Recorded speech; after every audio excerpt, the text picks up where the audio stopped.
like everybody is complaining that traffic is worse than ever right now in Toronto, especially downtown, and it feels like it appears that construction is a big part of it. For example, the other day our crew was driving to an interview and it took us more than half an hour to get about 4 blocks in downtown. So when I was telling my colleagues about it, it got us thinking, just how bad is traffic in downtown Toronto right now and what's being done about it? We're entering another summer of construction, but this year we're dealing with part of Queen Street being closed to build the Ontario line. Toronto is the 7th most congested city in the world and the 1st in Canada. That's according to a transportation analytics firm called INRIX. It found that last year, the average Toronto driver was stuck in traffic for 118 hours. A person could have watched all the Fast and the Furious movies 5 times in that time, and there's like 10 of them. Let's go for a little ride. Instead, they were in their cars stuck, which is what we're going to do today. For some reason, my colleague Nicole and I thought it would be a good idea to subject ourselves to rush hour in downtown, and we've enlisted, or maybe forced, Paul to help. So we're leaving the CBC entrance on Wellington just east of John Street, and we want to see how long it will take us to get across the core, but we have to get there first. We've already run into some construction. Yeah, we've made it like 3 meters. Yeah. So we got a whole bunch of back-end data from the city to try and create a map about the current road restrictions in the core caused by construction. This week there's about 50 of them. Nicole built this really nifty map, which you can see on our website. So this data from the city feeds into Google Maps and Waze, but there's a problem. As we've been driving around, we've discovered that there are some road restrictions that are currently happening that is not part of the map, so it's not in this data. Oh wow, they're really digging the street up. This hasn't been bad. I'm pleasantly surprised. Okay, so we're waiting at the light at Bathurst and Adelaide. We're gonna see how long Google Maps says it'll take to get to Parliament. Turn right onto Adelaide Street West. Okay, so it says 26 minutes. There's a 14-minute slowdown on Adelaide Street West in 1.5 kilometers. You are on the fastest route. You will arrive at 5:39 p.m. I feel like this is where it starts getting bad, and then it gets really bad. How many lights is this our 3rd light here? I've lost count. So it's been 12 minutes and we've made it not even halfway. Yeah, and this is going to be the worst section of it. Like it says, there's a 12-minute delay because of construction. If we don't get through this light, I'm walking. Our second Toronto stop of the day. So a Toronto stop is when people go through the intersection even though they know that they shouldn't, and then they completely block the intersection, and it's very frustrating and dangerous. Yay, we made it past university!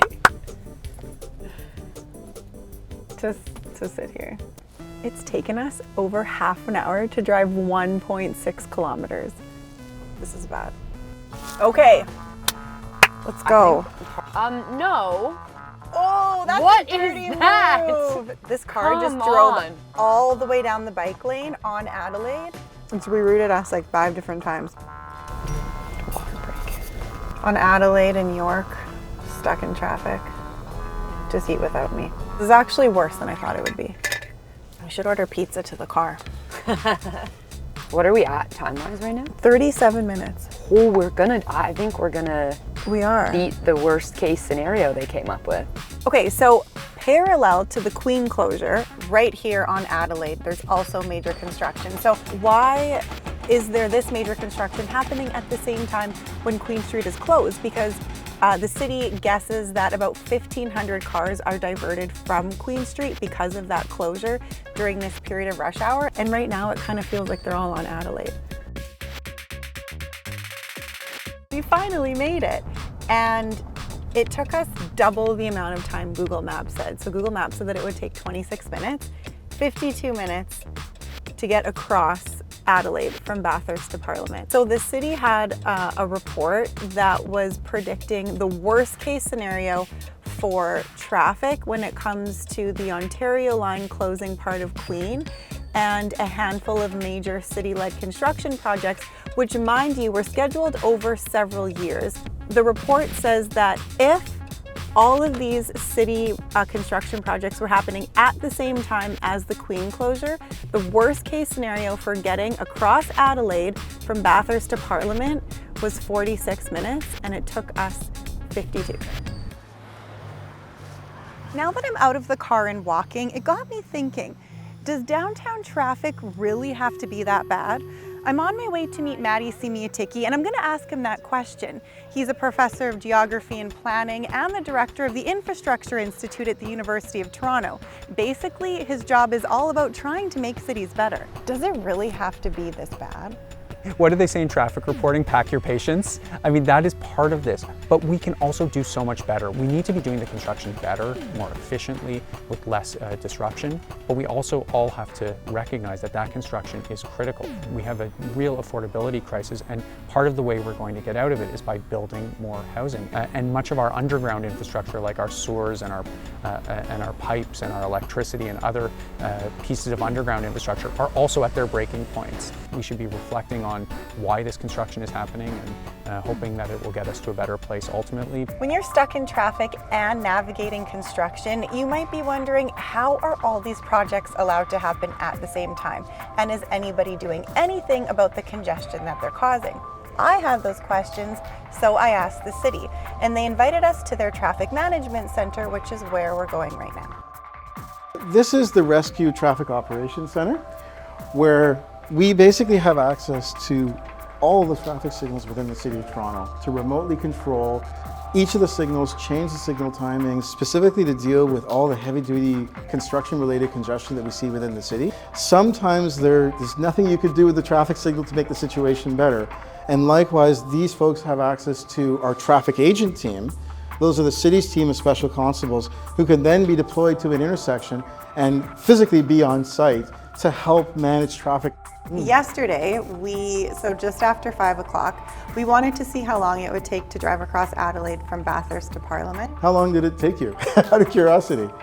52 minutes. Wow. Yeah. The congestion levels in the city are very bad. You know, there's a lot of construction going on. The key thing is, though, that we are monitoring this through our systems, and we're doing the best that we can to sort of keep things at bay. When we look at the traffic simulation models for the Queen Street closure, we anticipated a catastrophic impact in terms of the congestion levels on the city. We actually went through and proactively modified over 50 traffic signals in terms of their timings to try and mitigate that. But at the same extent, it hasn't gotten as bad as it could be had it not been for the interventions of the team.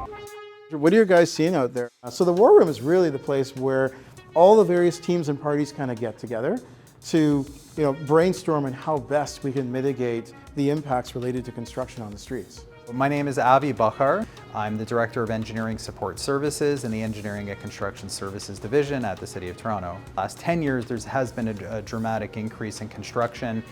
That's been driven from the city's end by the need to replace our aging infrastructure, sewers, water mains, and roads. As well, the city has seen dramatic growth when it comes to development. So we do coordination for the different city projects. We also coordinate with work by others like developers and utility companies and look for opportunities to mitigate the impacts and try to sequence work so it's not all happening at the same time. Speaking of happening at the same time, I want to ask about the Queen Street closure and then the construction on Adelaide near York, where it kind of goes down to one lane. Why did both of those projects have to happen at the same time? Sometimes either because of the condition of the infrastructure or the urgent need to make these upgrades, we don't have any choice, and these things have to happen at the same time. If the city or province could do something to try and make traffic a little bit better, what would that thing be? Yeah. So for the future, we know what we need to do. We need to be investing in public transit and building it efficiently.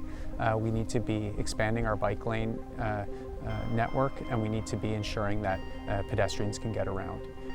But in the shorter term, we have a real crunch.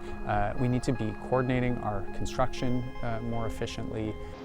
In the meantime, we can't be cutting back on the operations and the service levels. If we continue with the cuts and the rise in fares, that will pose challenges, especially at a time when we're gridlocked with congestion. And as we've heard, construction and traffic is inevitable. We have to build and maintain infrastructure. So if more people don't use public transit or walk or cycle, do we just have to grin and bear it in our cars?